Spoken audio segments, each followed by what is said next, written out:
여러분 안녕하십니까. 601호백작입니다. 오늘은 책을 한 권 소개하려고 합니다. 유사 역사학의 비판이라는 책입니다. 이문영 씨가 지었고요. 이문영 씨는 블로거로 더 유명한 분으로 알고 있습니다. 이런 유사 역사학에 대해서 비판하는 그런 블로거로 활동을 하고 계시고 그걸로 굉장히 유명하신 분으로 저는 알고 있습니다. 이 책은 우연히 제가 알게 되어서 관심 있는 분야이기도 하고 해서 이렇게 사서 보게 되었습니다. 제가 30대 이제 중반에서 후반으로 넘어가는데요. 제 또래거나 저보다 좀 나이가 있으신 분들은 90년대 굉장히 많이 유행을 했던 테마록이라는 책을 알고 계실 겁니다. 테마록의 내용에 대해서 지금 말씀드리려는 건 아니고요. 테마록의 세계관에서 굉장히 중요한 부분 중에 하나가 아마 이 환단고기에 나오는 이 세계관이라고 생각을 해요. 저도 그때 이 환단고기라는 것을 처음 알았고, 그 책에 환단고기라는 게 정확하게 나오는 건 아니지만 책의 배경 자체가 황국이라거나 아니면은 신지라거나 신지문자 같은 내용이 주로 많이 나오죠. 저도 그 책을 굉장히 좋아하고 어릴 적부터 굉장히 좋아해서 그 책을 다 사서 모았는데, 지금 이 책장에는 없지만 그 제 본가에 있는 책장에는 그 구버전이 한 세트가 다 이렇게 진열이 되어 있거든요. 저도 굉장히 좋아하던 책이고 굉장히 그 심취해서 보던 책이다 보니까 거기에 나왔던 역사 이전의 선사시대의 그런 내용들이 굉장히 인상이 깊었습니다. 그래서 그때 당시에는 이 환단고기에 대해서 처음 접했을 때 굉장히 신선한 충격이었고, 저도 관련한 책들을 많이 찾아보고 솔직히 말해서 그 부분에 대해서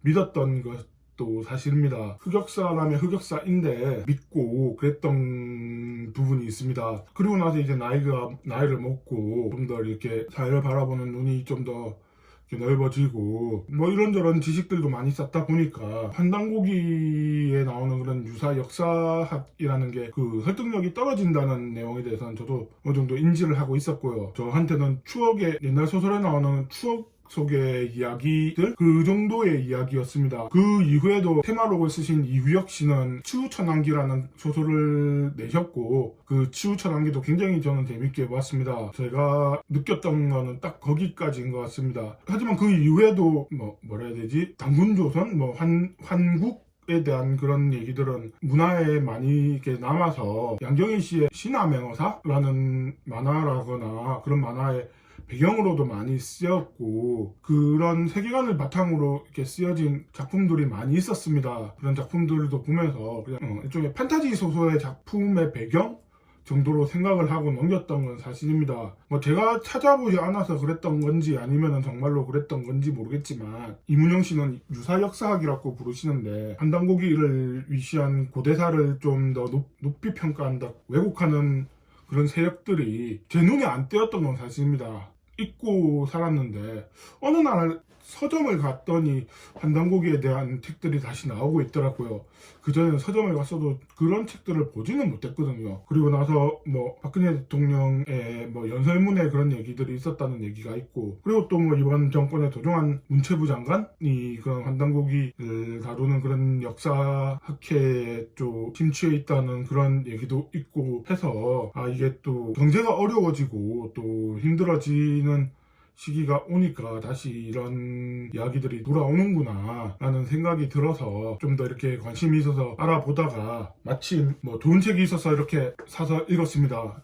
굉장히 어려운 책이고 어려운 만큼 좋은 책입니다. 되게 재밌게 봤습니다. 제가 역사에 대한 부분을 좋아하기는 하지만 역사학에 대해서 조예가 있는 부분이 아니기 때문에 여기 나오는 내용을 전부 다 즐겁게 재밌게 봤다고 말씀드리기는 힘들어요. 이 책은 크게 두 파트로 나누어지는데, 첫 번째 파트는 유사 역사학을 다루는 이런 단체들이 어떤 과정을 거쳐서 만들어졌고 어떤 과정을 거쳐서 성장을 했으며 어떻게 지금까지 이렇게 영향력을 끼쳐왔는지에 대해서 다루는 파트입니다. 그 파트는 정말 재밌게 봤습니다. 정말 굉장히 재밌었던 게, 이런 그 유사 역사학을 다루는, 그러니까 우리나라를 굉장히 높이 평가하고 일종의 민족주의 진영에 속할 법한 이런 유사 역사학의 뿌리가 친일에서 시작된다는 것이 굉장히 흥미로웠습니다. 친일에서 처음에는 일본의 필요에 의해서 만들어졌던 그런 역사 단체였는데, 그 단체가 일본이 패망을 하면서 독립적으로 자생을 하면서 좀 더 민족주의적인 성격이 더 강해졌고, 일본의 영향력에 있을 때는 주로 뭐 한국과 일본이 같은 뿌리를 가지는 그런 위대한 민족이라는 정도의 스탠드였다면, 그 이후에는 좀 취한다는 느낌으로 한국이야말로 가장 위대한 역사를 가진 민족이고, 뭐 지금 뭐 인터넷으로 우스갯소리를 하는 얘기들에 의하면은 뭐 이런 뭐 수메르 민족도 뭐 한국의 뭐 후예이고 뭐 그런